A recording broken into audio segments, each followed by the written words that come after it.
और मनोज जी को, क्योंकि शूट हो रहा है तो मैं बोलना चाहूँगी मनोज तिवारी जी को कि आपको प्रणाम करते हुए आपकी द्वारा गाया बहुत ही खूबसूरत सा गीत हम लोग गा रहे हैं, मंच पे कोशिश कर रहे हैं और इसका सारथी मुझे बनाया, यह भी मेरे सौभाग्य का विषय। ऐसन मनोहर मंगल मूरत सुहावन सुंदर सूरत नु हो। मैं कोशिश करूंगी। ऐसन मनोहर मंगल मूरत सुहावन सुंदर सूरत नु हो। सूरत हो। हे राजा जी, हे राजा जी, हे राजा जी करे तरहल हा जरूरत खूबसूरत खूब सूरत हो। हे राजा जी करे तरहल हा जरूरत मुहूरत खूब सूरत हो। हे राजा जी करे तरहल हा जरूरत मुहूरत खूब सूरत। एक बार तालियां बजाइए, पीछे तक तालियां बज जाए।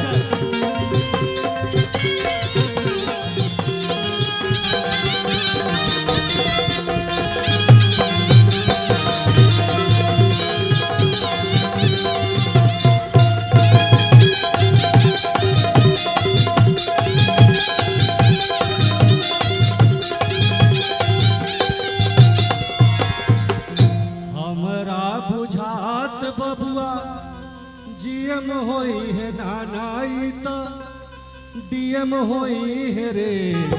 हमरा जनात बबुआ जीएम होए है नाना ललना डीएम होए है हो।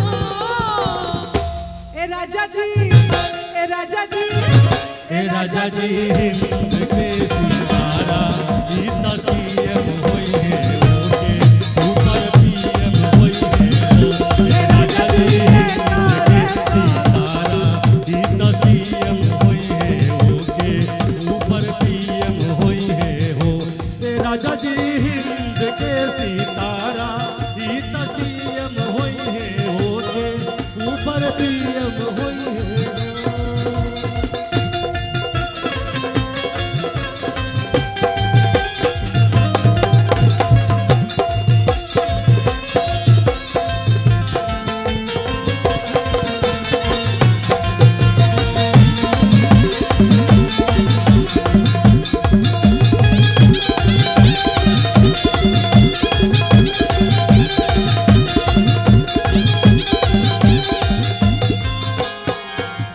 वास्तव में ये सोहर है और सोहर जब राम का जन्म होता है उस समय राजन जी महाराज अक्सर अपने कथाओं में गाया करते हैं और मनोज तिवारी जी ने उसे पंचायत में लिया, लेकिन हम राजन जी महाराज जी से सुनते आ रहे हैं।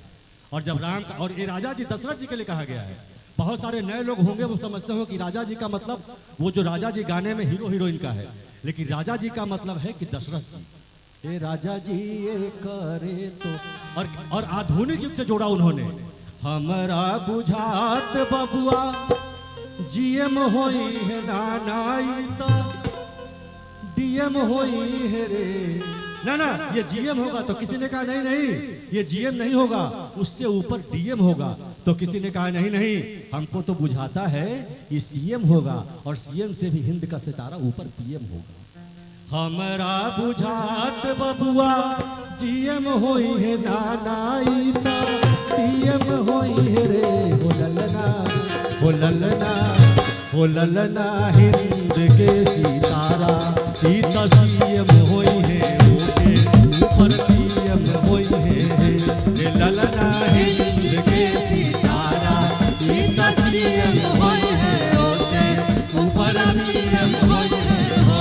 हे ललना हिंद के सितारा ई तो सीएम होई है ओसे ऊपर पीएम होई है हो। हे ललना हिंद के सितारा ई तो सीएम होई है